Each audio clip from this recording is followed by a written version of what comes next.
Hey guys, Nukem here, and welcome to Love and Death episode 7, where we finally see Candy taking the stand. Now, she's a little bit doped up, and the judge only gave us 10 minutes. However, at the end of episode 6, she didn't focus her attention back on the camera, so maybe signaling that she's ready to go. Now, I don't know how the real life trial actually went or how Candy's performance is, but I'm very curious to see how Elizabeth Olsen performs it and her take if she does change anything up. But with all that saying, this episode is about shh. All right, let's go ahead and get started. Oh man, she's on the stand, not there. You ready? Oh no, okay, they're debriefing her. I'm as ready as I'm gonna get. Oh, okay. Do not hold anything back. If it even seems like you're hiding, we lose. It's time. Oh no, here we go, guys. Oh my gosh, all those eyes on her. I have to say, those glasses, it looks a little bit like Dahmer's glasses. That guy got style. Now that's a joke. Don't take me seriously, okay? Oh, there's the murder weapons. And you and Betty were friends. Yes. It's always interesting having people draw what's happening in the trial and then they show into the public media. You have never fought with anyone, No, either physically or verbally, prior to June 13th. no. And what happened after she invited you in?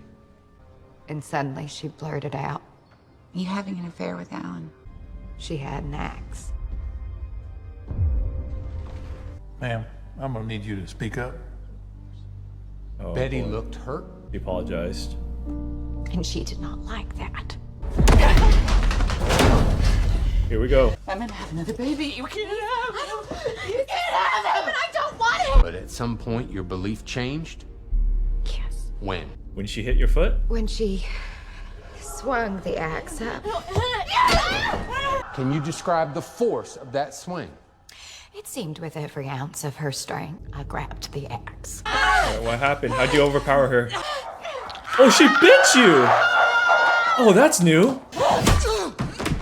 I thought I'd killed her. And then what happened? Oh, I didn't know she stopped. I just went to leave, but Oh my god, you went back. You went back. You almost escaped. Oh, she shut the door on you.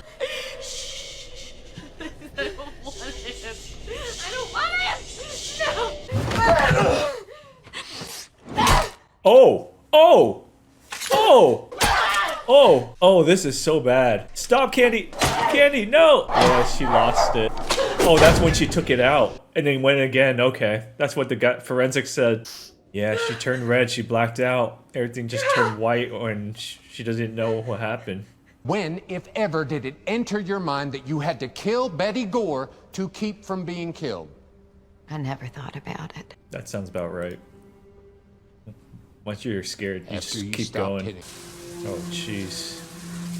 Even the blood coagulated a little bit. What thoughts were running through your mind at that moment? That it was all a mistake. That it never happened. It just never happened. Okay, I get her mental state. Like, But she's it just did trying to push it out of existence. Like, it didn't happen, just gonna live my life normally. Like, it never existed. It's a self-defense mechanism. You killed her with this axe. Stop. You can look at it. Stop. Look at it. He's trying to get her display emotion that she's full of regret, that caused trauma. This is a good defense tactic right here to show that she has emotion since she looked like a zombie the whole time. It's a good strategy. And then you need to bring that psychology you brought to talk about the trauma she had. I wasn't thinking about the baby. Should get in the shower. He was thinking you should wash the blood off. You told no one. I wanted to pretend it didn't happen. You pretended with your husband. You especially pretended with the police. I was not truthful at first. But you're not lying today. Why didn't you run then? At that point, I was blocked. What about the door to the garage? It was closed. Your Honor, may I approach? What? All right, let's see what you got. Cross-exam. This lens was found in the garage. Okay. Did you go in the garage? I have never been in the Gore garage. Then how do you explain the lens to your sunglasses being in the garage? Huh. Kicked in Because the door's closed, though. while the door was closed. Maybe it got kicked into the garage while the door was ajar. Okay, that makes sense. You pretending again with us now? What? Objection. Overruled. All these people believed you. You must be a very good liar. Objection. Objection. Oh, all right. The judge should have said overruled or something. The prosecutor just kept going. I was watching That's the jury true. during Candy's testimony. They were hanging on every word. They seemed to be with Good. If you get all you need is jury. Media doesn't mean anything. Self-defense doesn't account for 40 whacks. We need facing. Yeah, you need that psychologist to like tell her the mental state where your wax doesn't register when you're just out. But I think it was a good defense so far for Candy so far. I think that her testimony did well, in my opinion. Come in here. Holy crap! Don't be scary. Why are you here? Don't be You scary. want to defend this. Oh no! Oh, childhood trauma, man. Okay, she's hallucinating. She's hallucinating. Who was ringing the doorbell at this time? If it's the media, if it's paparazzi, oh, there's hell to be paid for them. Oh, it's a lawyer. Okay, that's fine. You need your lawyer to come at you any hour of the day. I'm putting you up next. Me? Whoa. Why? This is Texas, Pat. Folks might be able to forgive murder. Adultery, not so much. Come on, Pat. Why? Come on, Pat. The You got this. relationship with Alan, she is not violent. I felt some gratitude. I thanked God. You thanked God. What? Could have easily gone the other way. Oh, he's thankful that she survived. Candy, for this to have happened, Betty came at her. She lied to you. She kept it from you. I don't think she really remembered. But she suffered a good. dissociative reaction Dissociative. which can induce a form of amnesia. Are you saying she suffered from a mental illness? I'm saying she could not reconcile her actions with who she believes herself to be. She knew that it had happened, but by forcing herself to go about her normal day, it was as if she were trying to erase the reality of it. But when a personality gets portioned off from somebody's consciousness, that sure as hell sounds like mental illness to me. This judge, dude. This judge is so biased, man. What the hell? Accurately reflects your prejudice. That's true. Oh, man. In the Collin County Jail, effective immediately today. Oh my gosh. Really? You can't do that during a trial? Are you serious? This judge is... Is it common for individuals who suffer dissociative reactions to be excessively concerned with how others perceive them? Yes. Okay. It happened when she was 4 years old. We get some She backstory. was Candy now. involved. And she was screaming. And the mother was saying shush. When I counted to 3, she would express those feelings. That's just the jury believe in hypnotism, though. And this time, I don't know, people feel that's real. Honestly, it was a scream, a sound that I had never heard before. Do you mean I killed my mother? Wait, she killed her mother? Was No. she killing her mother in a way? No, she was defending herself against an attack by Betty Gore. Conscious level. Intend to kill Betty Gore. No.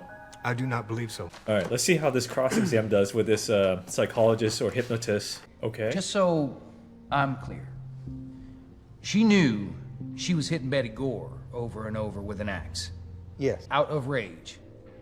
Yes. Oh, gosh.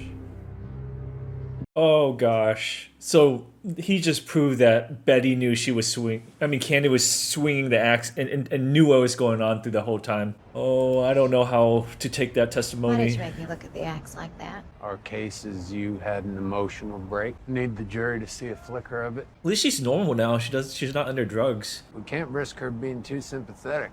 Okay, so he's gonna put all the town people on testimony that Betty was mean? I'll say she was mean. Yeah. Betty Gore could be quite confrontational. She would let out dismissive snorts during my sermon. She told me to go back where I came from. Introduce racism. As the hour is late, seems like a good time to take a break Oh no, for the day. he's going to jail. Is this neighbor trying to get on with Alan? Feel so alone. Oh no. Not alone. Oh my god, are you serious? This neighbor's just like sweeping in right now. Oh my goodness. Alan get 3 ladies in his life. Was he attractive in real life? Was Alan really attractive where like so many ladies want him? It's not cheating since his wife is dead, right? Unless that other girl who's there is married to somebody. She got there. Betty was in a dark place. A struggle occurred. Candy reacted in self-defense after being struck with the axe. Twice. Candy's testimony was not contradicted, not once, not by anyone. All the police investigators, the medical examiner, the pathologist, none of them, none could rule out self-defense. Right. That's good. Just in a shadow of doubt. If you're worried about whether or not Miss Montgomery has been punished in this case, lives in it and she's locked in it and it now constitutes a cell. It does. There won't be a day in the life of Mrs. Montgomery where she'll ever put out of her mind that she committed this act. Can't convict unless without reasonable doubt. Only thing is, I want to hear the prosecutor closing argument. Shouldn't the prosecutor go first, then the defense? If I want to see both sides of this. We're only seeing it from one side, the defense side. Okay, here we go. Okay, I thought it's okay, here we go. Prosecutor closing arguments. Let's see. I suspect it quite helped her that all the evidence was available to her before she formed her irrefutable testimony. Objection. You can't object Sit down, closing Mr. argument. Crowder. He didn't interrupt you. Well, you can object if they're telling lies. If they're telling lies, you can. So she chose to deny them. She chose to lie. She stuck to the same story. With the police, her friends, her husband, she left Betty alive. The truth catches up to her. She pivots. Self-defense. As for 41 whacks, Oh my gosh. you deserve better. Wow. I'm happy we got to see the prosecutor closing argument, and I thought it was done. It was good. Both sides did good. It's now up to the jury. But Alan Gore sat through that, so we'll see. Closer than I'd like it to be. Oh, yeah. We just have to wait. See, the prosecutor are not even sure. You know what's crazy? Candy defense is like playing a sports game where the referee's on the other team, rooting for the other team win and just flagging you for any opportunity. The defense had to go against the judge, which is a referee. He's calling all the penalties on them. She can't be thrilled, especially after she reads that. Uh-oh. You have the article in your house? Shh! Oh my god! Go to the market without people staring at me. Oh my gosh. Oh, it's not gonna be like that, Candy. No, that's not how it works. They can't find you innocent. They can only find you not guilty. In public opinion, we too. have no chance at a normal life here. That's right. right. To leave McKinney. Get away from all. Go to a different country, man. Because everyone's gonna look at you and harass you, ask you questions, or call you a murderer and stuff, and they're gonna go shh to you all the time. You gotta get out. But I'm sure lucky to have you. Pat's been a fantastic husband. Pat's a husband that a lot of wives would want. Just loving, unconditionally supportive. But he may not always be emotionally there. The jury, they have a verdict. That quick? Already? The judge just called. I've got the car ready to take us back. Oh my god, that's a bad sign. Quick verdict for murder is bad for the defense. Oh, they got her guilty. Oh my gosh. Scarlet Harlot, not Scarlet Witch. Seated, ladies and gentlemen. Oh, this is not good. They got it quickly, man. All right, come on, juries. What you got? Or is it guilty? I bet you it's guilty. I'm pretty sure it's guilty. We, the jury, find the defendant not guilty. Oh! Oh! Oh my gosh! Oh! Oh my gosh! Okay! Oh, oh, oh. Good for you, Candy. Holy crap! I did not expect that. Shadow of doubt, man. Movers will come for that baby. So they are leaving. They take what we sell the need house for and now. leaving. Get out of there. Oh, she's losing her best friend. She's saying bye to Alan? Are they trying to bring closure? And is that neighbor with Alan right now? Bye-bye. I wasn't expecting a hug or anything, but yep, that's about how you would expect that to go. Alright, go live your life, Elizabeth Olsen.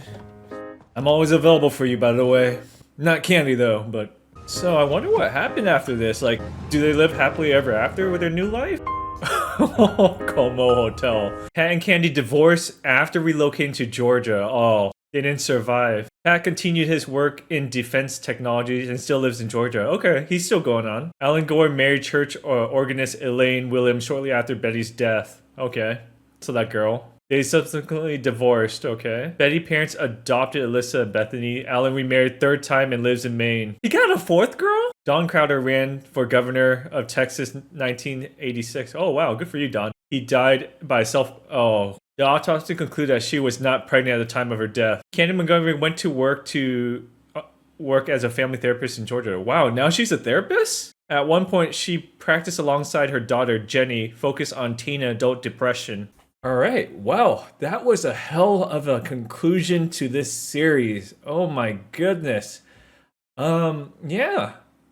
Candy Montgomery held it together for her testimony when she was on the stand. This judge, man, like I said, this is like like a football team or a basketball team playing against the other team, and the ref is against you the whole game, and you have to not only conquer the other team but the refs as well. But dang, okay, I know it was one-sided since we only saw it from Candy's side, since we can't really see it from Beth's side. But yeah, I thought she was guilty. I had no idea she was found not guilty. When I first saw the show, I was like, oh, okay, we get to see how she gets convicted. I'm so happy. I had no idea anything about the story. I didn't look up what the outcome, so I was genuinely shocked. Because usually when juries, when it's not guilty verdict, they take days and arguing, go through all the evidence. But I guess it was too much shadow of doubt where, the police couldn't conclude self-defense. Everyone couldn't conclude self-defense. So they said they couldn't rule it out. So there was shadow of doubt. I just didn't think, people in Texas would believe a dissociative personality of a childhood trauma in the 1980s. I thought that was more relevant to today's in the 2000s. So that was mind-boggling, but surprising. So yeah, and then I thought they would survive, Candy and Pat, but they didn't. I guess it was just too much afterwards, and they separated. But Candy and their daughter, and she's now a therapist. Can you imagine your Candy Montgomery is now your therapist and going to her? Some people might like that, Hey, who knows? But yeah, Elizabeth Olsen did a great job. I thought all the actors did a fantastic job. Pat was an amazing husband, supportive throughout the whole thing. You got the defense lawyer, who's an insurance lawyer, did a criminal case, became mayor, and then depression got him and he shot himself. I have to know, how the heck did Alan get so many girls with him? I mean, he had Beth, he had Candy, he had that one neighbor, the organist, and then the fourth marriage. My goodness, that guy is a chick magnet. So yeah, overall, great series. Definitely really enjoyed it. I wonder if I want to watch the series with Jessica Biel's interpretation of Candy to see how they did it. But I just watched one episode, and the production value is so much different. Where it doesn't seem as elevated compared to HBO's version. But yeah, so I appreciate the subscribe, the like, and I'll see you guys next time. Bye.